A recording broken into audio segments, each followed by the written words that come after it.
Ouro, a distância que te aproxima do seu futuro. Rádio Opinião, a opinião de quem entende do assunto. O mês de junho é marcado pela campanha de conscientização sobre a violência contra a pessoa idosa. Para trazer mais detalhes agora sobre essa campanha, a gente conversa com a professora do curso de Medicina da UFMA, Jacira Serra, mestre e também doutora em Políticas Públicas com área de concentração na violência contra a pessoa idosa. Professora Jacira, seja bem-vinda, bom dia. Bom dia, eu que agradeço o convite. Maravilha. Olha, falar, infelizmente, de coisa que não é muito boa, a questão da violência, das violências, contra a pessoa idosa, que são várias modalidades, de violência contra a pessoa idosa. Parece que a gente avança, o mundo avança em algumas coisas e em outras nem tanto, Parece que é essa impressão.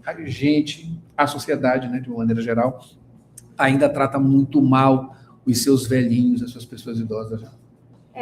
São várias formas, várias tipologias de violência. Hoje eu estava lendo uma que às vezes a gente nem fala de violência, Um atendimento em Santa Maria, no Rio Grande do Sul, uma idosa que estava caída há um dia. Cadê a família? Isolamento social. É uma violência que pouco se fala. E ela conseguiu ligar para o 190, pediu ajuda, mas com tanto frio, com fome, ela não conseguia dizer o endereço. A policial militar que atendeu conseguiu chegar no endereço e ela estava em condições. Então, às vezes, são violências que a gente nem fala, Cadê essa família? Onde ela está? Ninguém telefonou para essa idosa? Então, são várias formas. Às vezes, a gente fala muito da econômica, essa se vê muito na televisão, foi enganado, fez o empréstimo consignado, tantas coisas, mas essas que a gente quase não fala, não vê, elas estão aí. E é o que eu digo sempre, mesmo com toda a campanha, o Estatuto do Idoso é de 2003, que fala que é necessário eu dei essa aula semana passada para meus alunos, somos obrigados a notificar a suspeita da violência. Mesmo assim, os números cresceram, mas ainda é a ponta do iceberg, tem muitos que a gente não sabe. Falando de forma explicativa, dessas modalidades, você falou que essa da questão financeira, que é uma das que mais se fala, e outras nem tanto, São várias essas modalidades, Tem a humilhação, tem uma série de coisas. A física, que as pessoas falam muito, quantas vezes chega numa emergência, caiu. Quando você vai ver hematoma, a gente conhece, não foi queda, foi empurrão, A psicológica, que essa não deixa marca física, mas deixa marca no coração, no peito, Todo dia você escutando velho cagão, velho mijão, só me dá trabalho, Então, muitas vezes você pega um idoso deprimido pedindo para morrer, mas é porque ele sofre humilhações diárias, A negligência, o abandono, a violência sexual, que às vezes as pessoas pensam que não existe contra o idoso.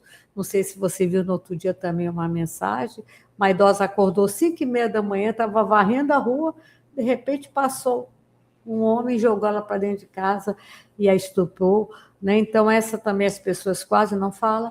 E a violência financeira, econômica, patrimonial, e tem as violências trazidas pela professora Cecília Minaio, a violência estrutural, a violência institucional. Então, essa idosa que caiu, 72 anos, lúcida, orientada no tempo e espaço, estava viajando, caiu do último degrau de uma empresa aérea, que aconteceu semana passada, está indo visitar a filha, faz um traumatismo craniano. Eu não vi uma pessoa falar da violência institucional. É uma instituição que causa essa violência. Então, são várias tipologias que a gente precisa realmente falar, mostrar que existe. A que eu trabalhei na dissertação no mestrado foi a violência simbólica, essa que ninguém nem percebe que está sofrendo a violência, a naturalização de chamarem, de te infantilizar, está lá no Estatuto do Idoso. Me dá o bracinho, me dá a perninha, infantilizar. Então, a gente tem que falar, é um mês para a gente falar, discutir em vários eventos, até para as pessoas que fazem saber que estão fazendo a violência e aqui recebe também.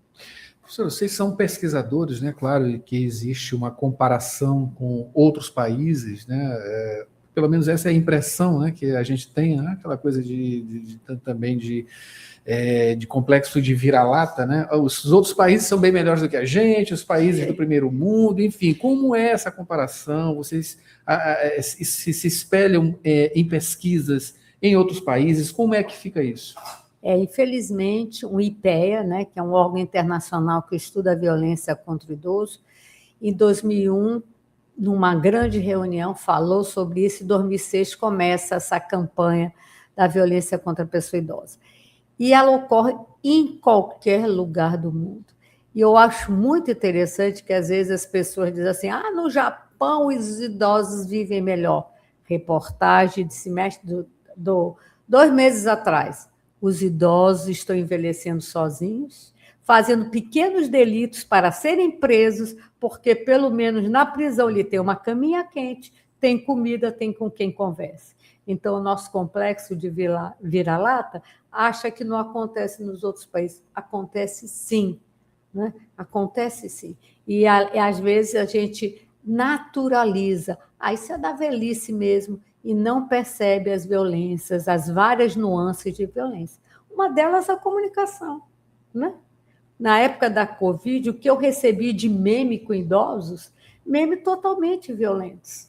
Prende seu velho, tem que ficar dentro da gaiola, não sei o quê.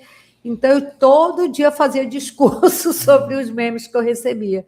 Então, a gente tem que realmente falar, discutir, conversar, para que a gente fique alerta sobre essas diversas tipologias da violência. Que coisa terrível, né? Para vocês também, né?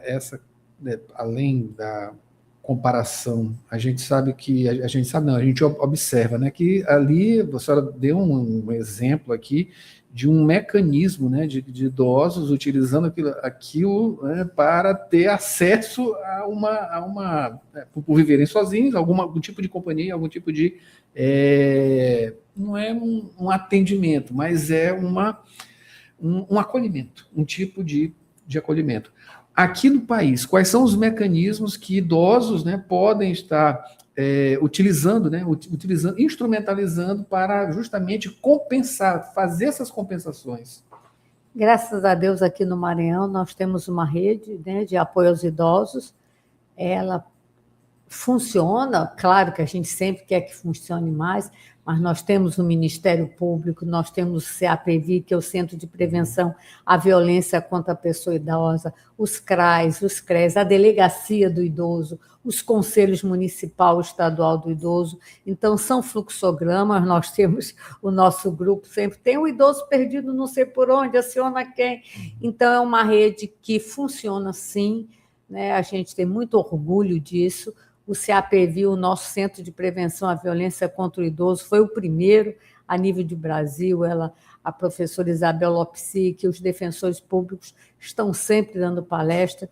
Então, nós temos realmente uma rede, claro que a gente gostaria que funcionasse melhor, mas funciona sim, e tem aonde o idoso procurar, onde se encontrar. No meu consultório, eu estou sempre encaminhando, faço um bilhete, vai para o CAPV, né? Quando a gente percebe, descobre, não só o idoso sofrendo a violência. Hoje, com o envelhecimento populacional, cada dia mais você tem uma idosa, eu digo uma porque geralmente o cuidado é feminino, cuidando de outro idoso. E todo mundo só olha esse idoso. E essa? Quem é que está cuidando dela? Né? Ela está sendo descuidada e cobrada da família, né? Porque chegam lá, final de semana, o velhinho está limpinho, cuidadinho, está reclamando de que ele não dá trabalho. Então, são várias tipologias de violência que a gente tem que estar discutindo, e é um mês intenso de discussões, de atividades em diversos locais. Professora, o tempo muda, né? Avança, as coisas mudam, as tecnologias, enfim, os costumes, comportamentos e tudo mais. Eu fui criado ali na área do São Francisco, ali o asilo de mendicidade, ele sempre foi uma referência. Qual é justamente a relação hoje com essas instituições? Elas ainda existem, elas ainda têm uma projeção, um trabalho, elas ainda são aquele ponto, né? Aquele local de se recorrer justamente a esse acolhimento? Parabéns, Adalberto. Eu digo sempre que as pessoas gostam de culpar as instituições de longa permanência, né? Hoje a gente, pelas políticas, não chama mais de asilo, chamam de ILPIs, instituições de longa permanência. Eu sou carioca, cheguei aqui em 84, trabalhei 10 anos no asilo também. Qual? Do asilo de medicidade. Foi, São Francisco? E também trabalhei no Solar do Outono, quando era no Olho d'Água, agora é na Coab. Eles têm que existir, né? A Política Nacional da Pessoa Idosa é de 4 de janeiro de 1994. Na política fala de 7 modalidades de assistência. Nós andamos muito poucas em relação a ela. Mas eles têm que existir. Eu fiz uma atividade lúdica com meus alunos de medicina, asilo, botei um grupo para falar contra e outro a favor. Elas têm que existir. Dentro da política está lá. Ele teria que existir o quê? Para famílias que não têm condições de cuidar desse idoso está morando sozinho. Então, e eles têm todo um acompanhamento político hoje, de quem tem que ser o responsável, tem que ser da área de saúde ou um gerontólogo, toda uma avaliação. Então, eles têm ainda que existir, sim, e hoje de uma visão bem diferente do que a gente tinha naquela época, que era só um depósito, né? Então, hoje nós temos vários trabalhos do curso de medicina, eu sempre levo, e outros cursos, a gente está sempre junto, acompanhando, mas eles têm que existir pelas próprias condições do nosso envelhecimento populacional. Nós envelhecemos em 3 décadas o que a França levou 120 anos. E a França tornou-se um país desenvolvido primeiro e envelheceu depois. Nós estamos envelhecendo em 3 décadas sem ter resolvido o nosso problema da criança, do adolescente, da educação, do saneamento, da habitação. Então, é mais um problema. Além disso, nós envelhecemos num país desigual, né? Extremamente desigual. Então, um lavrador do Rio Grande do Sul envelhece totalmente diferente de um lavrador nordestino. Então, são muitas coisas para a gente discutir e entender, né? Não é fácil para uma família pobre comprar uma fralda. O pacote de fralda é caro. E, às vezes, o médico que atende não ensina, não fala, não explica que a fralda está lá na farmácia básica. Você pode fazer para ele receber também um pacote de fralda.